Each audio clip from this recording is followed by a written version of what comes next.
Hello everybody, I am Rupendra Gupta, chemistry teacher.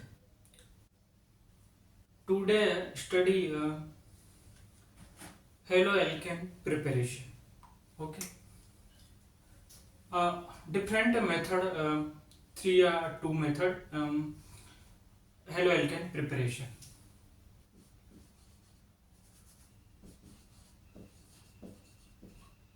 Method of preparation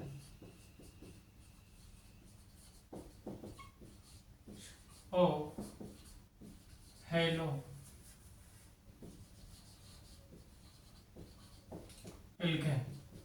haloalkane के जो preparation है, what is the haloalkane? तो haloalkane इस प्रकार से ये एल्किल ग्रुप है। एल्किल ग्रुप पर जब हैलाइड आयन प्रेजेंट होता है तो इसे हेलोएल्केन कहते हैं।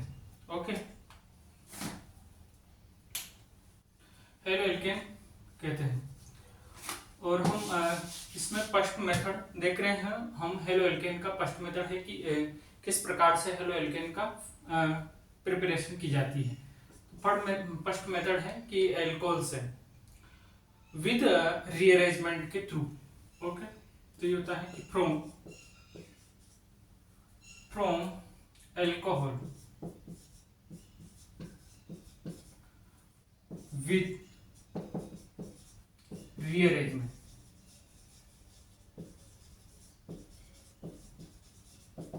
ओके, एल्कोहल से किस प्रकार से इसका एल्किल हैलाइड का फॉर्मेशन होता है वो हम देखते हैं। जैसे कि यहाँ पर है, ये हमने लिया, ये एक मेथिल है इस प्रकार से। सॉरी, यहाँ पर हमने ये लिया एल्कोहल, ये 1 डिग्री एल्कोहल है। तो हम यहाँ पर एक ये भी लिख सकते हैं कि एक लाइन इस प्रकार से कि ए रिएक्शन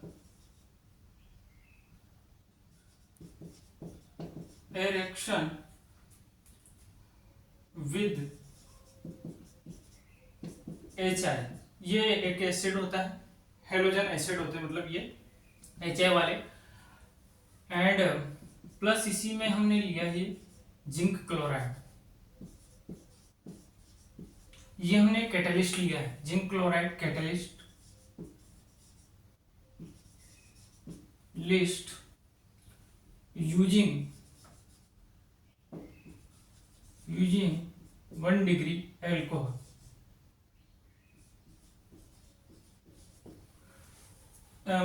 सीधा सीधा मीनिंग ये है कि हम जब भी 1 डिग्री एल्कोहल का यूज करेंगे तो हमको यह जिंक क्लोराइड कैटलिस्ट का यूज किया जाता है। क्यों किया जाता है? क्योंकि 1 degree alcohol comparatively 2 degree and 3 degree के तुलना में कम स्टेबल होता है, लेस स्टेबल होता है, ये बोल सकते हैं।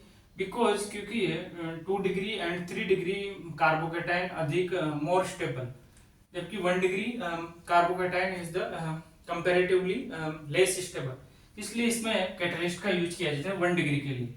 और यहाँ पर हमने जैसे कि इसकी रिएक्शन करवाया हमने, ये HI, ये एल्कोहल है, HI एक तरीके से यहाँ पर एसिड का काम कर रहा है, मतलब यहाँ एसिड के रूप में है ये, और होता भी एसिड ही है। इस प्रकार से इसका रिएक्शन करवाया गया और ये होता है कि कैटलिस्ट की उपस्थिति में। तो यहाँ होता है कि जिंक क्लोराइड कैटलिस्ट की उपस्थिति में, और यहाँ पर फॉर्मेशन हुआ, यहाँ पर एल्किल आयोडाइड एंड H2O का फॉर्मेशन होता है। इसका अगर मैकेनिज्म देखें तो इस प्रकार से इसका मैकेनिज्म होता है। मैकेनिज्म इस प्रकार से है, जैसे कि यहाँ पर ये है एल्कोहल है, इस एल्कोहल में ऑक्सीजन एटम्स के पास में लोन पेयर प्रेजेंट होते हैं। ओके, ये लोन पेयर क्या होता है जी? जैसे कि ये एसिड है तो HI क्या है, एक तरीके से एसिड है। तो यहाँ से हमको क्या प्राप्त होगा कि यहाँ से हमको H+ प्रोटॉन प्राप्त होंगे, ये H+। तो हम यहाँ पर कह सकते हैं कि हम पहले इसका जो पहला स्टेप इसमें प्रोटोनेशन किया जाएगा, प्रोटोनेशन।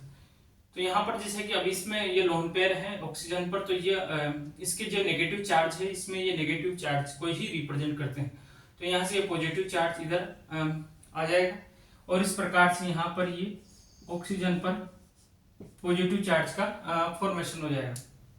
ठीक है, अब यहाँ पर जी पॉजिटिव चार्ज है, तो यानी कि oxygen atoms more electron negative atom. Okay, अब इस पर पॉजिटिव चार्ज आ रहा है, यानी कि ये अच्छी बात नहीं है। तो यहाँ से हम क्या करेंगे कि जैसे कि ये जो बॉन्ड है इस पर भी इलेक्ट्रॉन प्रेजेंट होते हैं, तो इसके इलेक्ट्रॉन्स हम इसको दे देंगे ऑक्सीजन को। इस प्रकार से यहाँ पर एक कार्बोकेटाइन का फॉर्मेशन हो जाएगा, ये कार्बोकेटाइन, और इसके बाद में यहाँ से जी ये है H2 निकल जाएगा।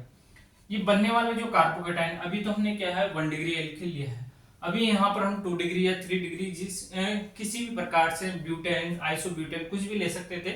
तो इस हिसाब से इस पे रीअरेंजमेंट होता है यहाँ पर। तो हम कह सकते हैं, अभी तो नहीं हो रहा है, बाकी हम फ्यूचर में देखेंगे तो इसमें रीअरेंजमेंट होता है, और हम बताएंगे भी सिर्फ किस प्रकार से रीअरेंजमेंट है।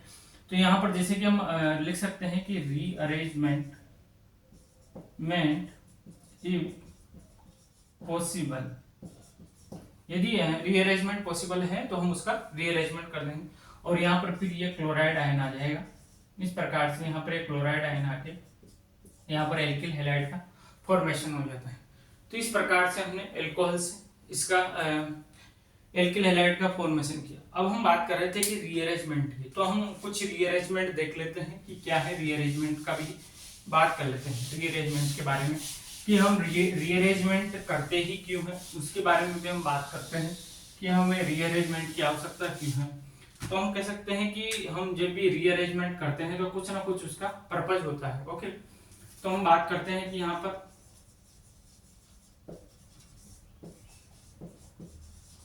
रीअरेंजमेंट हम करते हैं, कोई भी कंपाउंड है उसमें अगर रीअरेंजमेंट कर रहे हैं हम, तो हम स्टेबिलिटी के लिए कर रहे हैं। तो यहाँ लिख सकते हैं टू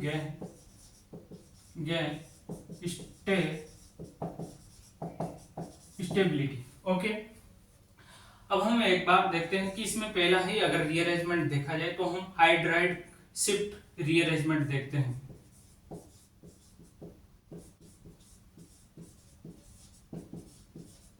हाइड्राइड शिफ्ट रीअरेंजमेंट में क्या होता है, इसे 1-2 शिफ्ट भी बोला जाता है। जैसे कि हम देखते हैं कि यहाँ पर हमने देखा है कि ये है प्रोपिल है, प्रोपिल कार्बोकेटाइन है ये, इसमें से हम इस H को भी इस प्रकार से लिख देते हैं, इस प्रकार से। और यहाँ पर ये इसका अगर नाम लिखा जाए तो ये होता है कि एन प्रोपिल, या प्रोपिल भी लिख सकते हैं यहाँ, एन प्रोपिल कार्बोकेटाइन,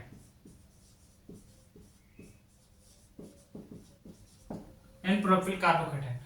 अब इसमें क्या होता है कि अभी इसमें रीअरेंजमेंट नहीं हुआ है, अभी रीअरेंजमेंट नहीं हुआ है, तो इसमें जैसे कि ये है, ये जो दिस कार्बन, ये है अल्फा, अल्फा कार्बन है ये, और इस अल्फा कार्बन पर 2 हाइड्रोजन एटम्स है, यानी कि यहाँ पर हम कह सकते हैं कि यहाँ पर 2 अल्फा हाइड्रोजन प्रेजेंट है। ओके, और हम अभी आगे बढ़े तो इसमें अगर रीअरेंजमेंट करें तो यहाँ से हाइड्रोजन की शिफ्टिंग कर देंगे। यहाँ पर हमने यहाँ से ये 1 और ये 2, तो 1-2 पर किया गया है, जिसे 1-2 शिफ्ट भी बोला जाता है।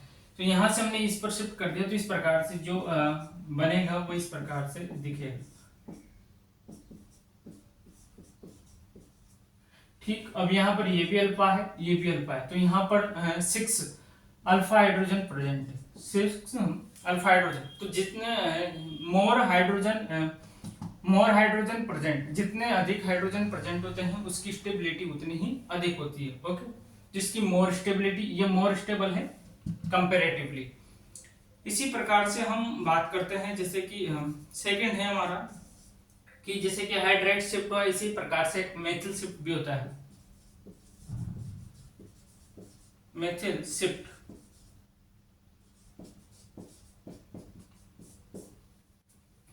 मेथिल शिफ्ट की बात करें हम, तो मेथिल शिफ्ट में हमने जैसे कि यहाँ नियोपेंटिल कार्बोकेटाइन लिया हमने, ये होता है नियोपेंटिल कार्बोकेटाइन।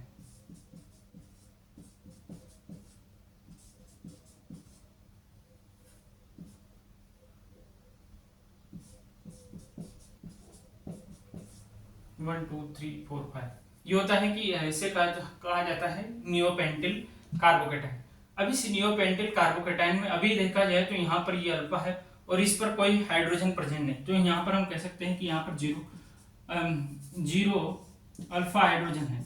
यहाँ पर 0 अल्फा हाइड्रोजन, और हम इसमें क्या होता है कि इसको भी 1,2 शिफ्ट बोला जाता है। तो यहाँ से हम इस मेथिल का ट्रांसफर करेंगे इधर, तो जैसे इसमें हमने ट्रांसफर किया तो यहाँ से ये CH और यहाँ पर ये CH3 था ही से पहले, यहाँ पॉजिटिव चार्ज आएगा इसका ट्रांसफर होने के बाद, यहाँ CH2 और यहाँ पर ये ट्रांसफर होगा। तो इस प्रकार से यहाँ पर देखा जाए तो यहाँ पर ये अल्फा है, ये अल्फा है और यहाँ पर ये अल्फा है। ओके, तो यहाँ पर 8 जो है अल्फा हाइड्रोजन प्रेजेंट, जबकि यहाँ पर 0 हाइड्रोजन, तो ये कंपेरेटिवली मोर स्टेबल। तो इस प्रकार से मेथिल के शिफ्ट से भी रीअरेंजमेंट हो रहा है। ये एक तरीके से यहाँ से हमने मेथिल ग्रुप को रीअरेंज किया और यहाँ पर ये कंपाउंड अधिक स्टेबल या मोर स्टेबल जो बनाया हमने, तो ये इस प्रकार से कंपाउंड बना है। जैसे कि ये नियोपेंटिल है तो ये आइसोपेंटिल हो जाता है। इस प्रकार से एक और होता है कि हम हाइड्रोजन शिफ्ट और देखते हैं, जैसे कि ब्यूटेन में देखते हैं, उसमें अलग प्रकार से देखते हैं कि किसका हमको मतलब रीअरेंजमेंट करना चाहिए, मतलब हाइड्रोजन का, या जब दोनों पोजीशन में मतलब एक में हाइड्रोजन प्रेजेंट हो और एक पर मेथिल ग्रुप प्रेजेंट हो, तो फिर हम किसका मतलब रीअरेंजमेंट करेंगे या किसका ट्रांसफर करेंगे यहाँ से, और फिर कार्बोकेटाइन किस प्रकार से बनाएंगे। तो इस प्रकार से हम देखते हैं कि मेथिल प्रोब्यूटेंट, तो इस प्रकार से ये ब्यूटेन है, ये आइसोब्यूटेन है। ओके, अब हमने यहाँ पर देखा कि यहाँ पर ये कार्बोकेटाइन का फॉर्मेशन कर लिया हमने इस प्रकार से।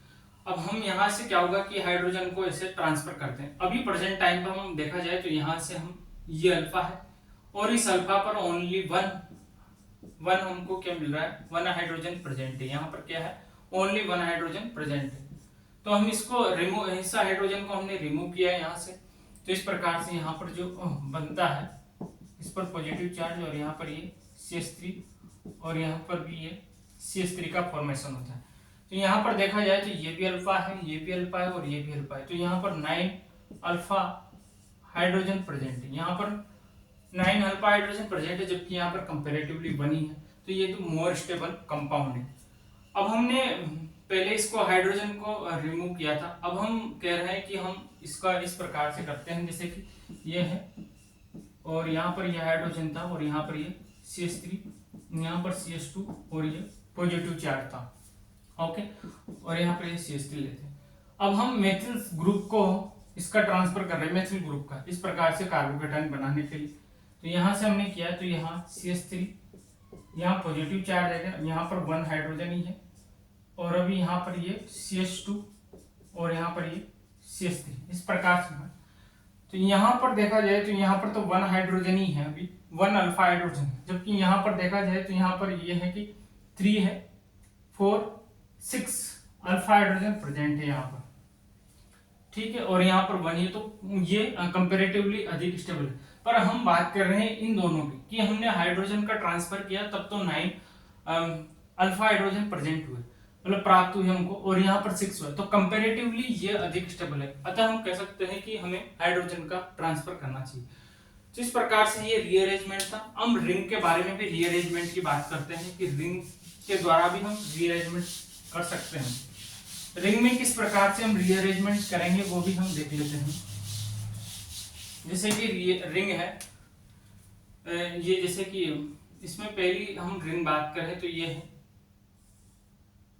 साइक्लोप्रोपेन, ये है cyclopropane methyl carbocation, cyclopropane methyl carbocation. तो ये क्या होता है, जो ये कंपाउंड है, ये रेजोनेंस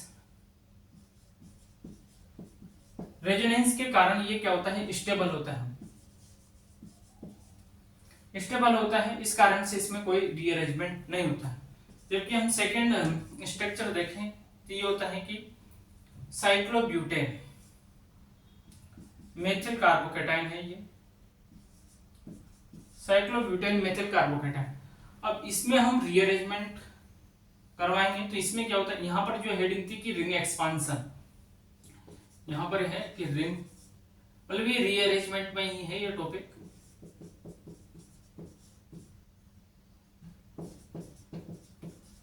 रिंग एक्सपांशन, तो इसमें रिंग का एक्सपांशन यानी कि रिंग बड़ी हो जाती है, मतलब कहने का मतलब है जैसे कि हम यहाँ पर हम ये बॉन्ड को तोड़ेंगे और यहाँ पर तोड़ के हम, जैसे कि यहाँ पर पॉजिटिव चार्ज है तो हम इस ये जो कोना है यहाँ पर हम नेगेटिव चार्ज को उत्पन्न करेंगे, तो इसको नेगेटिव चार्ज को इस प्रकार से उत्पन्न किया जा सकता है।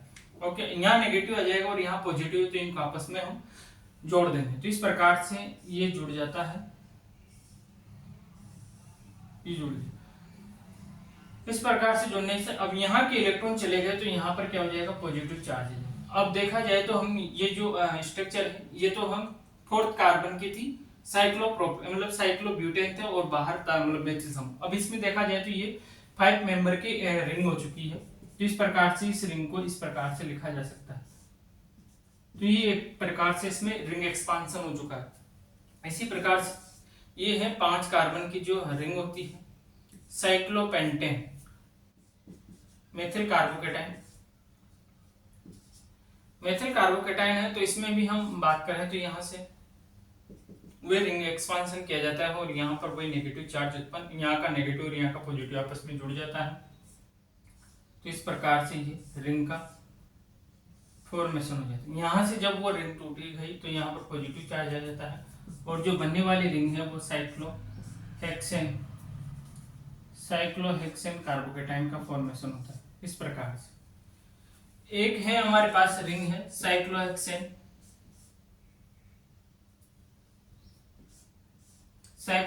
मेथिल कार्बोकेटाइन, ये रिंग है। तो ये रिंग में क्या होता है कि हम यहाँ से ये साइक्लोहेक्सेन रिंग है जो कि स्टेबल होती है, तो इसमें हम रीअरेंजमेंट नहीं करते हैं, बट इसमें क्या होता है कि जहाँ यहाँ का जो है हाइड्रोजन है तो इसमें हाइड्रोजन शिफ्ट हो जाता है, तो ये हाइड्रोजन हम यहाँ पर इसको ट्रांसफर कर देंगे इस प्रकार से और यहाँ पर जो बनने वाली स्ट्रक्चर है वो इस प्रकार से बन जाएगी। यहाँ पर पॉजिटिव चार्ज आ जाएगा क्योंकि यहाँ से हाइड्रोजन चला गया और यहाँ पर है CH3। तो इस प्रकार के कुछ रीअरेंजमेंट होंगे, यही रीअरेंजमेंट पूरी ऑर्गेनिक में चलते रहते हैं, यही जितने हमने ये बताया यही रीअरेंजमेंट चलते रहते हैं। बाकी थोड़े बहुत कुछ और भी है, बाकी जनरली यही रीअरेंजमेंट होते हैं। अब हम बात करते हैं, ये तो हमने रीअरेंजमेंट के थ्रू हमने एल्किल हैलाइड का फॉर्मेशन पढ़ा था। अब हम बात कर रहे हैं कि हम विदाउट रीअरेंजमेंट के थ्रू एल्किल हैलाइड का फॉर्मेशन किस प्रकार से होता है उसके बारे में हम बात करते हैं। तो हम देखते हैं कि यहाँ पर कि from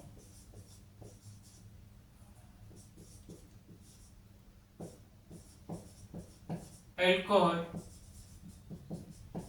without rearrangement,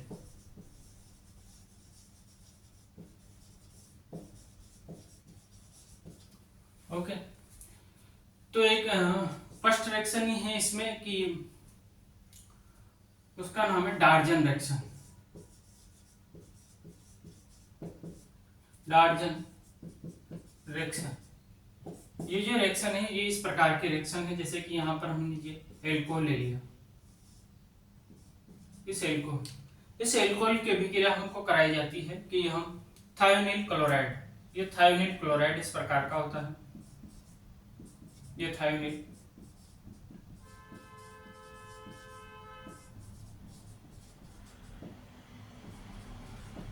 chloride, thionyl chloride की रिएक्शन जब इससे करवाई जाती है तो ये रिएक्शन इस प्रकार से होती है, यहाँ पर ये H है और यहाँ पर ये थायोनिल क्लोराइड है,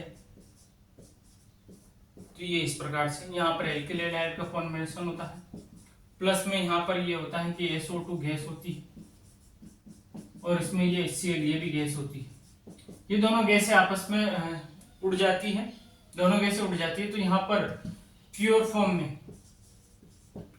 फॉर्म में हमको एल्किल हैलाइड का फॉर्मेशन होता है। इसलिए डार्जन रिएक्शन को हम कहते हैं कि यह मेथड बेस्ट, इस मेथड के द्वारा ये मतलब एल्किल हैलाइड का बेस्ट मेथड है। और हम बात करते हैं अब इसी के अगले रूप में चलते हैं, तो हम एक मेथड और भी है कि फ्रॉम हाइड्रोकार्बन से हम किस प्रकार से एल्किल हैलाइड का फॉर्मेशन करते हैं वो भी देखते हैं। उसमें कुछ अलग बातें आएंगी इसलिए मैं उसको लेने का प्रयास कर रहा हूँ, जैसे कि फ्रॉम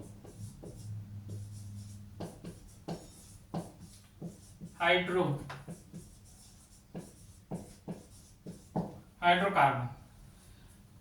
हाइड्रोकार्बन में हम देखा जाए तो इसमें है from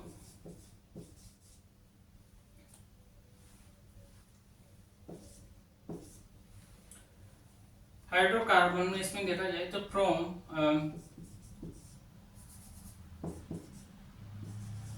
halogen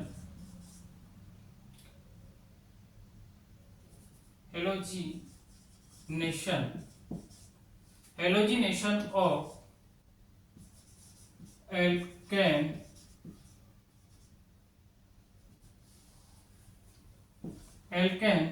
by free radical. इसमें हमने देखा कि हेलोजिनेशन ऑफ एल्केन का हम हेलोजिनेशन करेंगे, जैसे कि कोई ये एल्कीन है, यहाँ से ये एल्कीन है इस प्रकार से, और इस एल्केन का हमने हेलोजिनेशन किया जाता है। इस एल्केन का क्या कर रहे हैं, हेलोजिनेशन कर रहे हैं, तो इस प्रकार से यहाँ ये Cl2 रखते हैं और यहाँ पर ये HMu लेते हैं, ये प्रकाश की उपस्थिति में, क्योंकि यहाँ पर हमने कहा कि बाई फ्री रेडिकल, तो फ्री रेडिकल के द्वारा इसका यहाँ पर वही फ्री रेडिकल बनते हैं और इसके बाद में यहाँ पर होता है। तो जनरली हम इसको इस प्रकार से कंसीडर कर लेते हैं कि यहाँ रिएक्शन इस प्रकार से हुई होगी, यहाँ से ये Cl और यहाँ पर ये एल्किल हैलाइड का फॉर्मेशन होता है और यहाँ पर मेन ये बन जाता है। मेन एग्जाम में ऐसा नहीं पूछा जाता है, मेन ये रिएक्शन है, इसका कोई मैकेनिज्म हमको नहीं फाइंड आउट मतलब नहीं पूछा जाता है। मेनली जो चीज है वो क्या है, आस्किंग एग्जाम, तो एग्जाम में जो पूछा जाता है कि इसके जो बना है यहाँ पर जो प्रोडक्ट बना है, अभी तो हमने सिंपल इसमें एल्केन लिया है, बट अलग अलग एल्केन के लिए यहाँ पर प्रोडक्ट की संख्या पूछी जाती है कि कितने नंबर ऑफ प्रोडक्ट का फॉर्मेशन हुआ है और मेजर है या माइनर है। मेजर भी पूछा जाता है कि मेजर प्रोडक्ट कौन सा बना है, तो उसके बारे में हम अलग अलग बातें देखते हैं। जैसे कि यहाँ पर हम बात करें कि जैसे कि ये मेथिल ग्रुप है, तो हम फाइंड आउट करते हैं कि मतलब प्रोडक्ट के बारे में हम फाइंड आउट करते हैं कि किस प्रकार से कितने कितने प्रोडक्ट बनते हैं। तो यहाँ करते हैं कि हाउ टू फाइंड प्रोडक्ट।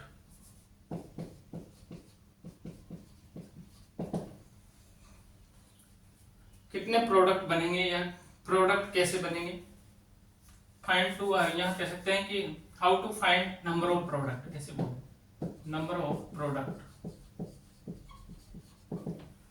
ठीक, नंबर ऑफ प्रोडक्ट। तो हम देखते हैं जैसे कि यहाँ पर ये है मेथिल है, इस मेथिल में ये मतलब पूरा मेथेन ही है ये, तो हमने इसका मतलब अगर हेलोजिनेशन करवाया तो यहाँ पर ओनली कितना प्रोडक्ट बनेगा, एक ही प्रोडक्ट बनेगा। इसी प्रकार से यहाँ पर हमने देखा कि यहाँ पर भी ये हाइड्रोजन है और यहाँ पर ये एथिल है ओनली, तो इसमें भी एक ही प्रोडक्ट बनता है। यहाँ पर भी ये एथिल का ही एक ही प्रोडक्ट का फॉर्मेशन होता है इस प्रकार से, ठीक। बट हम बात करते हैं जैसे कि हमने देखा कि यहाँ पर ये है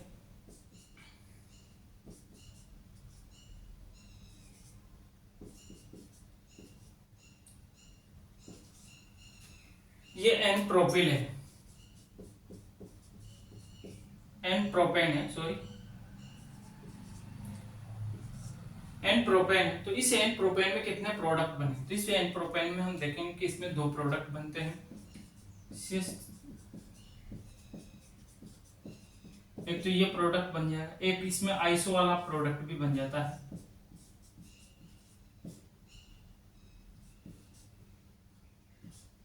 और यहाँ पर यह है, तो एक तो एन प्रोपिल हैलाइड बना और एक होता है आइसोप्रोपिल हैलाइड बना। इसी प्रकार से हम ब्यूटेन में देख लेते हैं, जैसे कि एन ब्यूटेन है, जैसे कि ये है,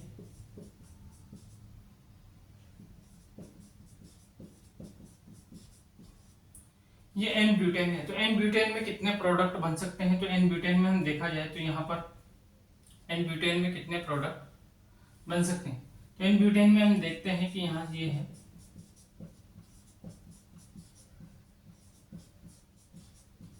यहाँ पर का हम हाइड्रोजन हटा देंगे और यहाँ हाइड्रोजन लिख देंगे, तो ये प्रोडक्ट हो गया, तो हम कह देंगे इसको n butane halide. N butyl halide. इसके बाद में हम देखा जाए तो यहाँ पर ये 2 डिग्री वाला भी दिख रहा है हमको, यहाँ पर हमने, तो ये होता है कि 2 डिग्री हैलाइड बन गए। बट इसमें हम देखा जाए तो ये ग्रुप अलग है, ये ग्रुप अलग है, यहाँ पर हाइड्रोजन है तो वो ग्रुप अलग हो गया और ये ग्रुप हो गया, तो ये एक तरीके से कायरल एटम हो गए। तो इसके जो बनने वाले हैं ना, एक तो प्रोडक्ट ये बनाए हैं, इसके 2 प्रोडक्ट बनते हैं। इसको अगर हम डिनोट करना चाहे तो इसको, इसके 2 प्रोडक्ट किसके मतलब ये आइसोमर हो गया एक तरीके से, जैसे कि ये है आइसोमर, इसका एक अलग ही प्रोडक्ट बनाया जाए तो ये इस प्रकार से भी बनता है।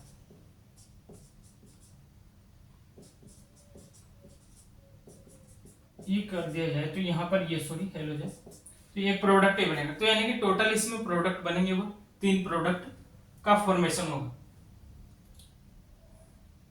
इसमें 3 प्रोडक्ट का फॉर्मेशन होगा। और हम बात करें जैसे कि हमने बात की कि यहाँ पर ये आइसो है, आइसो ब्यूटिल है,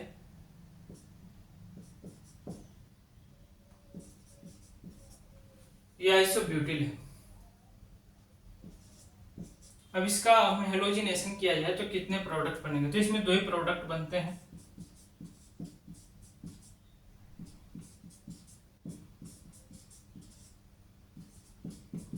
एक तो प्रोडक्ट ये बनेगा और एक प्रोडक्ट इसमें यहां से हाइड्रोजन को हटा दिया जाएगा तो एक प्रोडक्ट वो बनेगा। तो यहां पर लिख देते हैं हम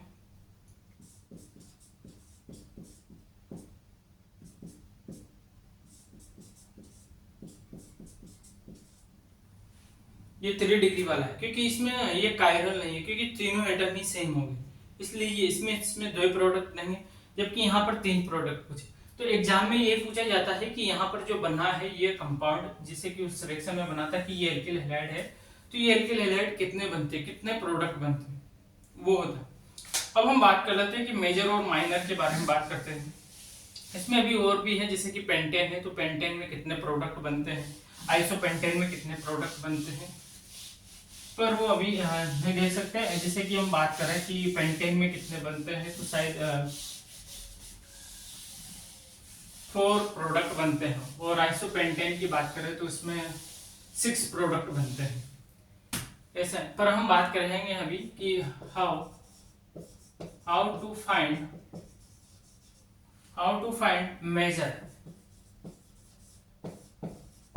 मेजर एंड माइनर की बात करते हैं, पर हम बात कर रहे हैं कि मेजर प्रोडक्ट कैसा बनेगा। तो इसमें क्या होता है कि 2 ही चीजें हैं, एक तो होता है कि क्लोरीनेशन, एक होता है कि ब्रोमिनेशन। ब्रोमीन का जुड़ना ब्रोमिनेशन, क्लोरीन का जुड़ना क्लोरीनेशन कहलाता है। इनमें क्या होता है कि जब क्लोरीनेशन होता है तो उसकी रेट ऑफ रिएक्शन भी होती है, जैसे कि प्राइमरी के लिए उसकी अलग रेट ऑफ रिएक्शन होती है, सेकेंडरी के लिए उसकी अलग रेट ऑफ रिएक्शन होती है, और टर्सरी के लिए उसकी अलग रेट ऑफ रिएक्शन होती है। प्राइमरी के लिए देखा गया तो इसकी रेट ऑफ रिएक्शन है जो कि क्लोरीन की रेट ऑफ रिएक्शन वो 1 होती है, जबकि सेकेंडरी के लिए उसका मतलब सेकेंडरी जो है उसके लिए रेट ऑफ रिएक्शन देखा गया कोई भी, जैसे कि 2 डिग्री एल्किल है, 1 डिग्री एल्किल है, 3 डिग्री एल्किल है, तो उनके लिए बात कर रहे हैं हम। तो जैसे क्या 2 डिग्री एल्किल है तो 2 डिग्री एल्किल के लिए हमने रेट ऑफ रिएक्शन देखा गया, तो उसका रेट ऑफ रिएक्शन होता है 3.8 के लमसम होता है, और इसके बाद में 3 डिग्री की रेट ऑफ रिएक्शन देखा गया तो 5 होता है। अब रेट ऑफ रिएक्शन तो आ गया, अब यहाँ पर एक और आता है कि नंबर ऑफ प्राइमरी के लिए नंबर ऑफ हाइड्रोजन, इसके बाद में सेकेंडरी के लिए नंबर ऑफ हाइड्रोजन। तो हम बात करते हैं जैसे कि ये कंपाउंड है पानबाज, ये है 3 डिग्री एल्किल है, तो 3 डिग्री एल्किल में कितने 1 डिग्री हाइड्रोजन है, तो यहाँ पर इसको करते हैं CH3 और इसके बाद में यहाँ हाइड्रोजन, ये CH3 और यहाँ पर ये CH3। ओके, तो यहाँ पर 1 डिग्री जो हाइड्रोजन है ना वो 9 है, तो यहाँ पर लिख सकते हैं अपन 1 डिग्री 9 हाइड्रोजन। इसी प्रकार से यहाँ 1 NP का मतलब होता है नंबर ऑफ हाइड्रोजन, यानी कि सॉरी यहाँ सेकंड आ जाएगा, ये सेकंड। तो इसे 2 डिग्री में हमको हाइड्रोजन देखना है, तो 2 डिग्री तो कोई एटम ही नहीं है, तो यहाँ पर इसके लिए 0 आ जाएगा। इसके बाद में हम देखें कि 3 डिग्री के लिए अपन यहाँ देखें तो ये NT ऑफ हाइड्रोजन, तो यहाँ पर ये 1 है, ठीक है।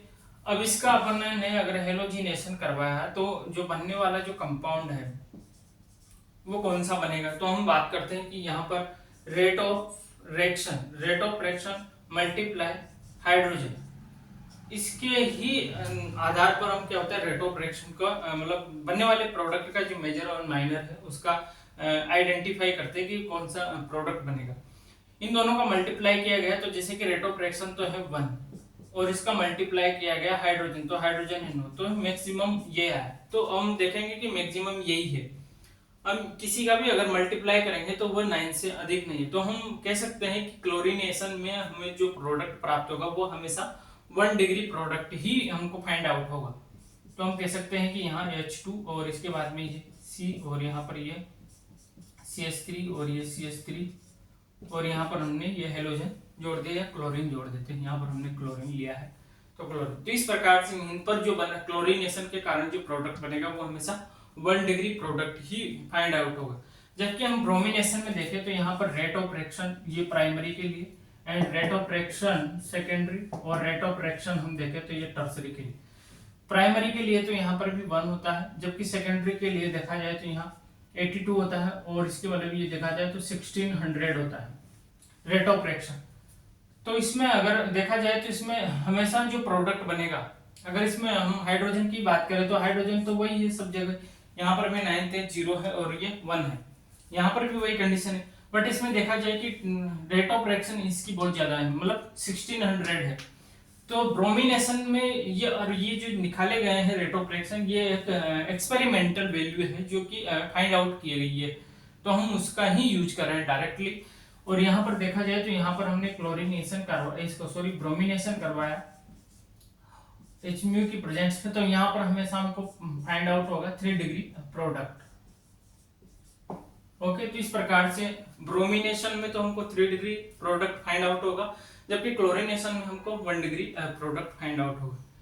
इस प्रकार से हम मेजर एंड माइनर का डिफरेंस करते हैं कि किस प्रकार से मेजर प्रोडक्ट क्लोरीनेशन में ये 1 डिग्री वाला मेजर प्रोडक्ट होगा, जबकि इसमें हम देखा जाए तो ब्रोमिनेशन में हमें 3 डिग्री वाला मेजर, फिर उसके बाद में 2 डिग्री वाला, फिर इसके बाद में primary. Okay sir, thank you.